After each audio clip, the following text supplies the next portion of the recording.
seriously, stop. If you haven't checked out Julian's video, go down there. I put the link. Go check it out. Awesome video, really quick recap of all the different types of lower surgeries that you can have. Yeah, it's just really great. I'm actually going to go over another lower surgery procedure, a hysterectomy, because I feel like a lot of the guys aren't really talking about that, and it's something pretty relevant for me. I'm having my hysterectomy in about a month.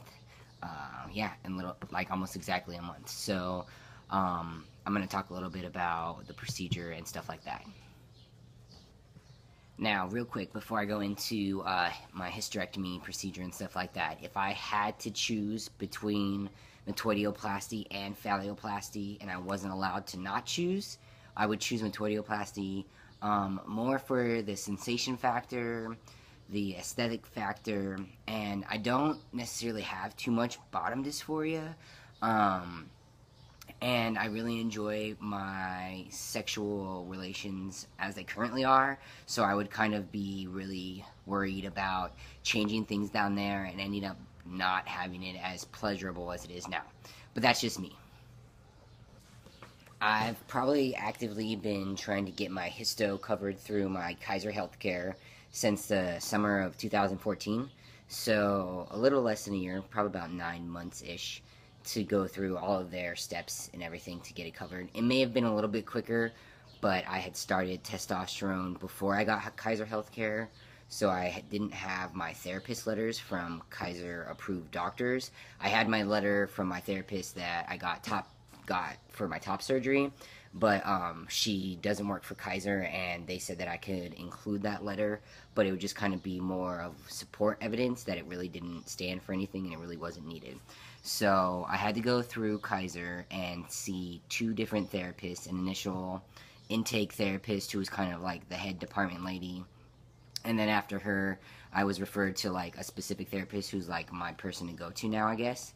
And both those were probably a little less than an hour long therapy sessions, and it was more of just getting to know me really and like asking me questions.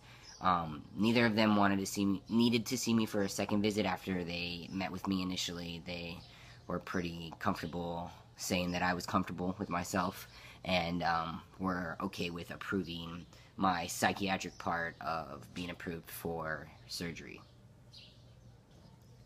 So with my Kaiser insurance, once I got my 2 therapist letters from Kaiser approved doctors, and then I had my primary care referral to the gynecologist and my endocrinologist confirming that all my blood work and everything was fine, I then got an appointment with the endocrinologist, who I had already seen a few years ago for basic checkup stuff, so it was actually surprising to me that it was the same person that I was going to for the possible surgery. So it was nice that I didn't have to really like introduce myself and my transness to another person, that it was already someone who knew me and my patient file and things like that. So that was really cool. So since I've already had one of my 2 pre-ops with my doctor, I'm just going to go over some of the questions that I asked during my appointment. If there's any other questions that you think I should ask, I do have another pre-op appointment about 2 weeks before surgery, so feel free to comment below and I'll try and add those to my list of questions, because I have like a ongoing list. The first question obviously is, what procedure am I getting done? So I'm getting the laparoscopic total hysterectomy with the removal of ovaries. So I'm getting my uterus, ovaries, cervix, and all the fallopian tubes removed. It'll be laparoscopic, and it's a same-day surgery, but they probably will keep me overnight, so it's technically be 2 days in the hospital. The recovery time is on average 12 weeks for total recovery, so like back to all my normal activity, not for 12 weeks. I need to take about 4 weeks off of work because my work is kind of strenuous. So I already have my doctor's note turned into my work. I'm basically going to have March 20th through April 20th off work, and then the remainder time I will be on light duty until my 12-week mark. She said that their pain management would probably just be like a extra strength Motrin or something, which is fine with me because I really don't want the constipation or anything from like Vicodin or anything like that. Normally there's going to be 3 scars, 1 in the belly button and then 1 on each side of your hips. But if they do, there may be a possible 4th one lower below your belly button. Let's see.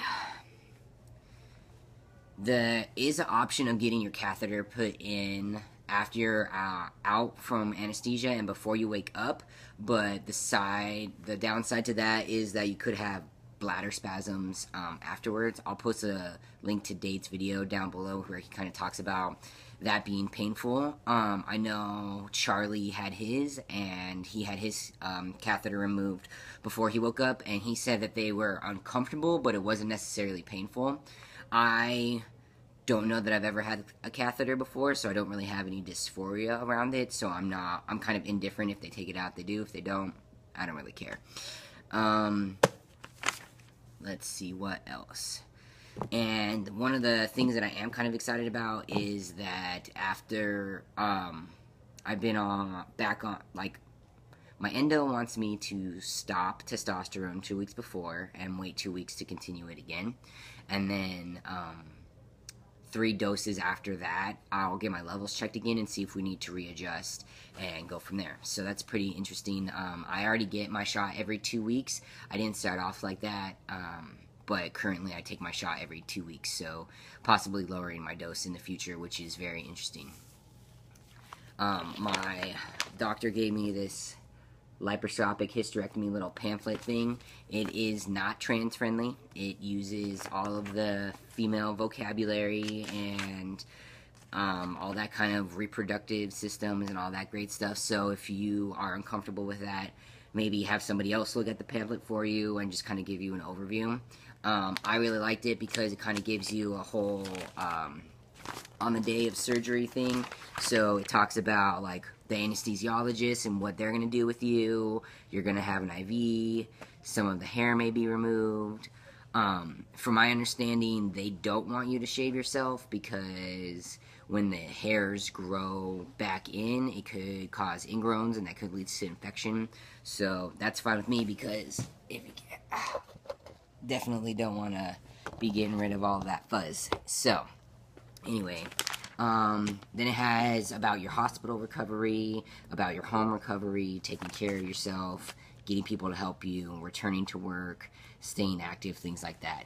I don't like sitting still, so I am a little worried about the recovery part of it, but other than that, I'm pretty prepared for it. It definitely is going to be different than top surgery because that was like a gratifying thing that I could see and others could see the difference, whereas this is more internal, and I'm really hoping that just I'll get a calmness over me. I want to give a shout out to my buddy Charles, who's also posted on Friday. He had his hysterectomy Monday, so we're Hysto Bros, going to be recovering together. He's already documented his day 1 recovery, and hopefully he'll be helping me document my recovery as I go. I'm going to post a link down to my personal channel below. Follow us on Instagram, post topic request on Tumblr. Hope you guys have a good weekend. See ya.